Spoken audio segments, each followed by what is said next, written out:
Assalamualaikum warahmatullahi wabarakatuh. Apa kabar wargaku? Sehat? Alhamdulillah.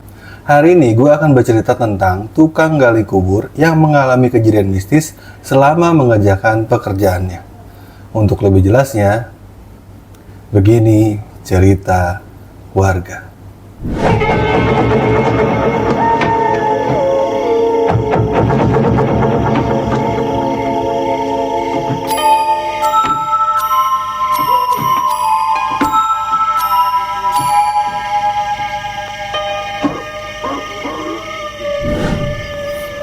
Kita sebut saja Pak Jaja, asli Indramayu yang sudah berumur 50 tahun nih warga.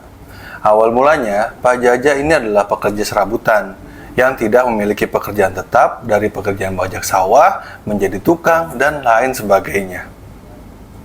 Awal mulanya, pada saat RT sedang membuat pengumuman untuk membuat warga yang ingin menjadi penggali makam, harap mendaftar dan membawa kelengkapan dokumen seperti fotokopi, KTP, dan KK, dan lain sebagainya. Nah, baru daftar Pak Jaja hari ini, tiba-tiba Pak RT langsung bilang, dari kelurahan sudah oke nih, dan besok bisa mulai kerja ya Pak Jaja. Meski dibayar hanya ratusan ribu, pekerjaan ini tetap diambil oleh Pak Jaja untuk mencukupi kebutuhan rumahnya. Singkat cerita, beberapa bulan setelah Pak Jaja bekerja, burung kedasi atau burung yang kerap disapa burung kuburan ini adalah teman yang biasa menemani Pak Jaja di kuburan. Karena ketika Pak Jaja yang sedang di kuburan dan tiba-tiba mendengar suara burung kedasi, suara burung tersebut sebagai tanda bahwa Pak Jaja akan bekerja untuk menggali makam nih warga.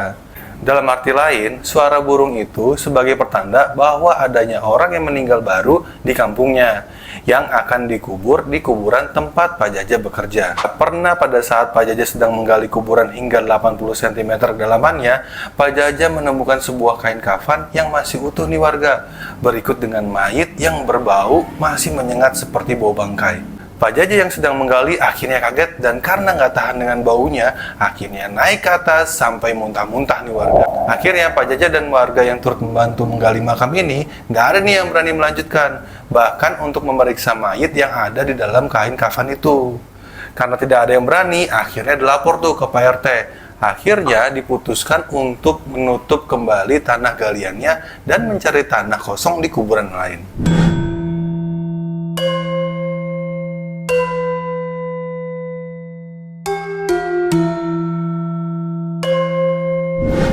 Pada suatu hari, ketika Pak Jaja hendak berangkat ke kuburan untuk bekerja, Pak Jaja bertemu nih dengan seorang Pak Haji di kampungnya. Pak Haji ini termasuk orang yang berpengaruh di kampungnya karena kesehariannya yang memberikan ceramah di masjid.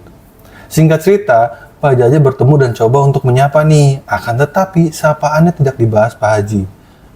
Assalamualaikum Pak Haji, apa kabar Pak Haji?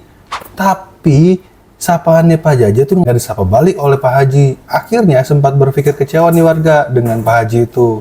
Akhirnya Pak Jaja berpikiran positif, mungkin Pak Haji sedang ada urusan kali ya, jadi nggak fokus dengan sapaan saya.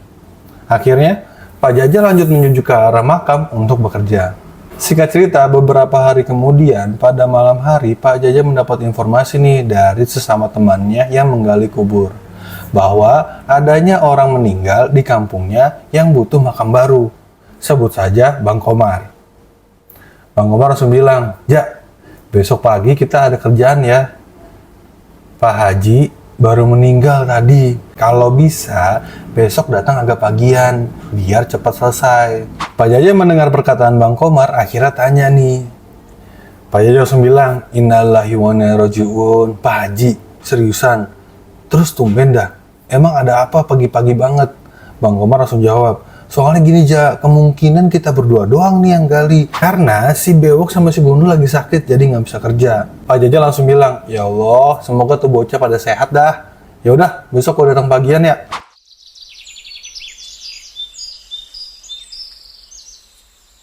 Keesokan paginya akhirnya Pak Jaja dan Bang Komar sampai dah tuh di kuburan untuk gali kuburan baru. Akan tetapi, nggak biasanya nih warga, tanah yang digali tiba-tiba cukup keras sehingga membuat Pak Jaja dan Bang Komar kewalahan. Biasanya, kuburan yang dikerjakan tuh butuh waktu 3-4 jam nih warga, dengan formasi 3-4 orang.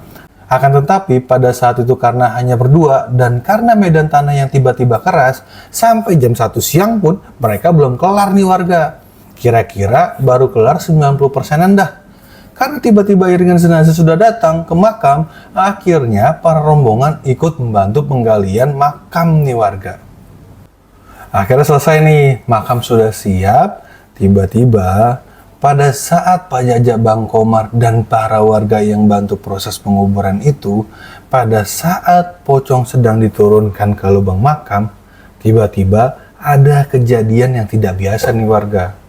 Pada saat Pak Jaja dan temannya mengangkat pocong dan menurunkan perlahan ke dalam lubang, baru ditaruh, belum sempat dibukakan tali pocongnya dan dihadapkan ke tanah, tiba-tiba tanah yang digali keuruk di warga. Atau turun tanahnya tiba-tiba. Gak biasanya kejadian ini terjadi, apalagi dengan keadaan tanah yang cukup keras nih warga. Hal ini membuat Pak Jaja dan warga lain akhirnya kaget. Akhirnya karena sudah terlanjur teruruk dan tertutup bagian bawahnya, maka Pak Jaja dan warga akhirnya menggali sebagian tanah dengan menggunakan tangan untuk membuka semua tali pocong yang ada. Akhirnya diletakkan dan mulailah proses penguburan dengan memasukkan tanah ke dalam lubang kubur untuk ditutup. Anehnya, baru tanahnya itu masuk setengah di lubang kuburan, tiba-tiba tanah urugannya kurang nih warga.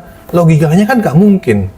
Pak Jaja dan Bang Komar yang melihat akhirnya kaget dan istighfar nih, sambil bilang dalam hatinya, ada apa ya ini ya? Padahal tanahnya juga dari kuburan ini, kenapa kurang ya? Tanpa berpikir panjang, akhirnya mereka menggali tanah sampingnya untuk menambahkan sisa tanah ke lubang kuburannya. Dan bersama dengan kejadian itu, Pak Ustadz yang membantu proses penguburan bilang nih warga, untuk mengajak para warga bersama untuk mendoakan Pak Haji atau mayit, semoga dia diberikan kebaikan di dalam kuburnya. Diuruk tanahnya, akhirnya selesai, lubang tertutup rapi, dan dilanjutkan pembacaan doa, dan akhirnya selesai. Setelah selesai, si Bang Komar nyeletuk nih warga ke Pak Jaja. Bang Komar langsung bilang kayak gini, Ja, ada apaan ya? Aneh banget dah tadi, tanah sampai kurang. Pak Jaja langsung jawab, udahlah nggak usah. Kita doain aja biar Pak Haji tenang di alam sana.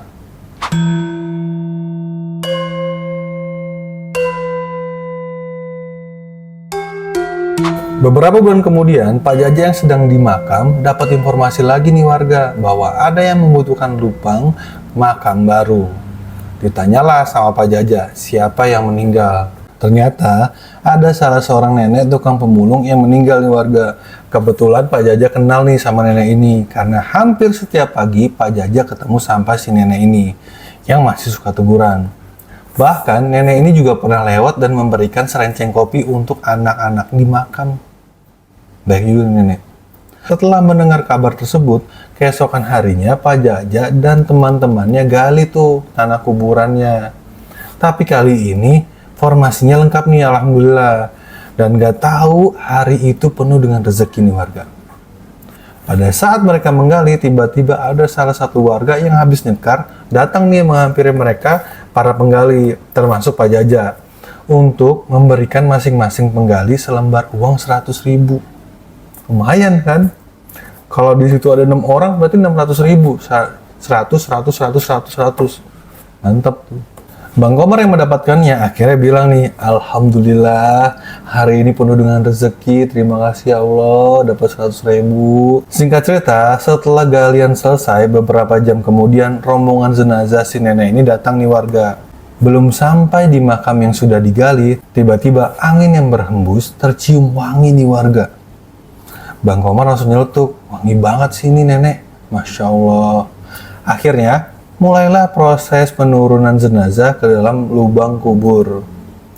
Dan pada saat proses tali pocong dibuka, terlihat kulit nenek ini bersih sekali di warga. Pada saat itu mereka melihat kulit nenek ini bersih sekali.